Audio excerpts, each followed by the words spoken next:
President Trump మరోమారు Ukraine అధ్యక్షుడు జెలెన్స్కీపై మండిపడ్డారు. ఉక్రెయిన్ రష్యా మధ్య యుద్ధం ఆపేందుకు అమెరికా ప్రతిపాదించిన శాంతి ప్రతిపాదనలను జెలెన్స్కీ పూర్తిగా చదవలేదని ట్రంప్ ఆగ్రహం వ్యక్తం చేశారు. అయితే తాజాగా తాము రష్యా ఉక్రెయిన్ మధ్య శాంతి కోసం పుతిన్, జెలెన్స్కీ సహా ఉక్రెయిన్ నాయకులతో మాట్లాడుతున్నామని చెప్పారు. శాంతి కోసం సిద్ధం చేసిన తమ ప్రతిపాదనలను జెలెన్స్కీ చదవలేదని, ఆయన తీరు పట్ల నిరాశ చెందానని ట్రంప్ మీడియాతో చెప్పుకొచ్చారు.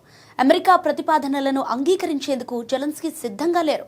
ఇక మరోవైపు చూసుకున్నట్లయితే రష్యా రెస్పాన్స్ బాగుందని చెప్పారు. జెలెన్స్కీ నిర్ణయాలను ఉక్రెయిన్ ప్రజలు కూడా తిరస్కరిస్తున్నారు. 8 యుద్ధాలు ఆపిన తనకు రష్యాతో ఎలా యుద్ధం ముగించేలా తెలియదా అంటూ ఘాటుగా విమర్శలు చేశారు.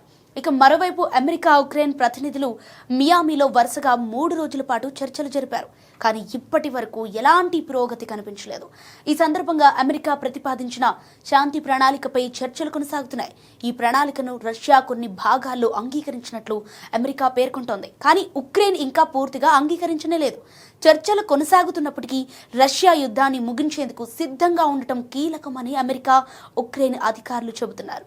ఈ చర్చల్లో అమెరికా తరపున స్టీవ్ విట్కాఫ్, జారెడ్ కుష్నర్ పాల్గొనగా ఉక్రెయిన్ తరపున రుస్తెం ఉమెరోవ్, ఆండ్రీ హనాటో ఉన్నారు. అలాగే జెలెన్స్కీ కూడా వీడియోలో కాల్ ద్వారా చర్చలో పాల్గొన్నారు.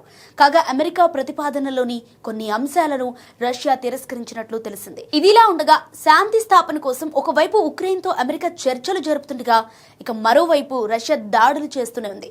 మౌలిక వసతులు లక్ష్యంగా ఈ దాడులు చేస్తోంది. సెంట్రల్ సిటీ క్రెమెన్చుక్లో డ్రోన్లు, క్షిపణులతో రష్యా విరుచుకుపడింది. దీంతో విద్యుత్, నీటి సరఫరాకు తీవ్ర అంతరాయం కలిగింది.